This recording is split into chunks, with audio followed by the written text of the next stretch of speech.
Good morning, class 11th. We are discussing chapter 2. Today we'll discuss some case studies of this chapter. Our first case study is question number 23. Shiv, Anandi and John were partners. John died in a car accident. Both Shiv and Anandi decided to admit his son Rayan, who was 16 years old, as partner. Can they do so? Justify. So can they add Rayan as a partner in place of John? Yes, they can do. They can add Rayan as a minor partner along with them. Okay, because it is not possible for a business firm to wind up and to settle down all the capital which was contributed by the gone partner और the partner who is dead now.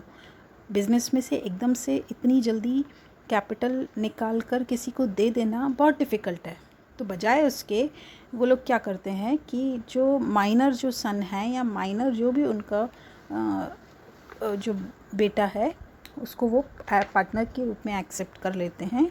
And then that minor partner would be getting only profits. Okay, only profits will be shared and losses will not be distributed among the minor partner.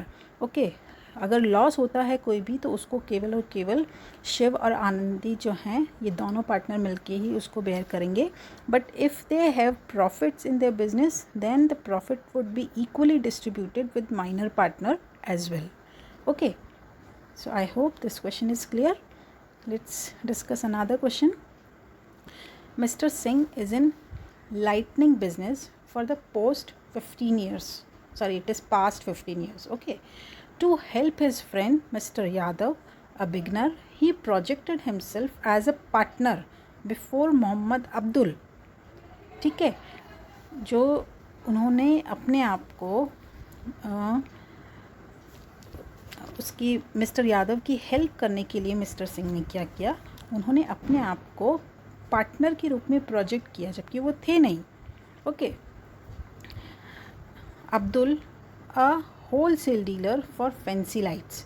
Mohammad Abdul gave Mr Yadav the stock without asking for payment and gave him credit limit of 1 month. ठीक है. अब जो mister Singh थे उन्होंने mister Yadav की help करने के लिए मोहम्मद अब्दुल के सामने अपने आप को ऐसे प्रेजेंट किया जैसे वो पार्टनर हैं. तो उससे जो मिस्टर यादव ने क्या किया, मिस्टर अब्दुल ने क्या किया, मिस्टर यादव को स्टॉक दे दिया बिना किसी ज़्यादा पूछताछ किए. Okay.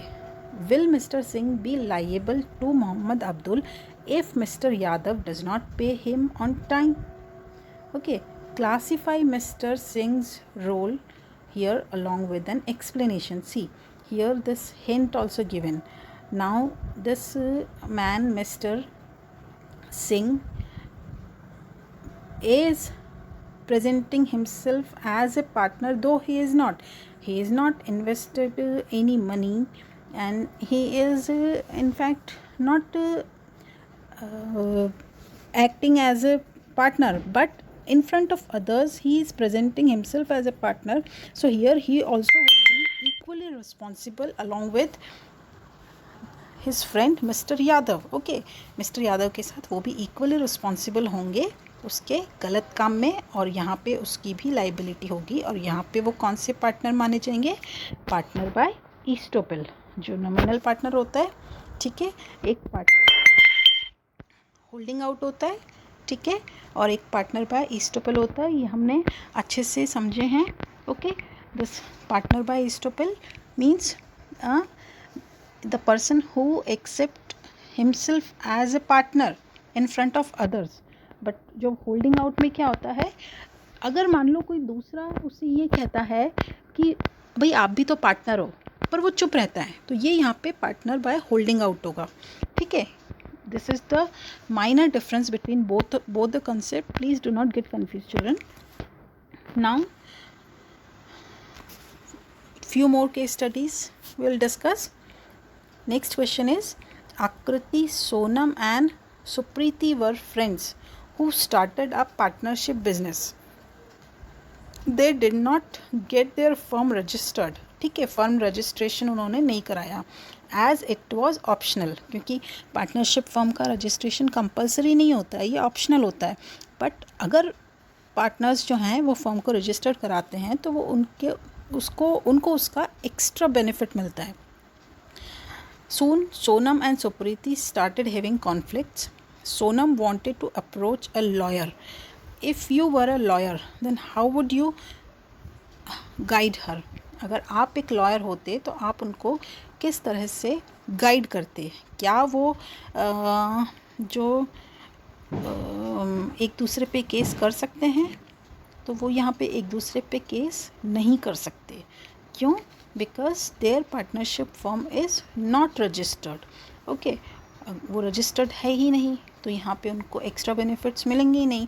Because here all the consequences of non registration would be active. Okay, उसमें क्या होगा कि पार्टनर जो हैं वो दूसरे पार्टनर्स के अगेंस्ट केस फाइल नहीं कर सकते. A partner of an unregistered firm cannot file a case against any other partner or any third party or to any third party. Okay, then unregistered firm also cannot file a case against any of the partner.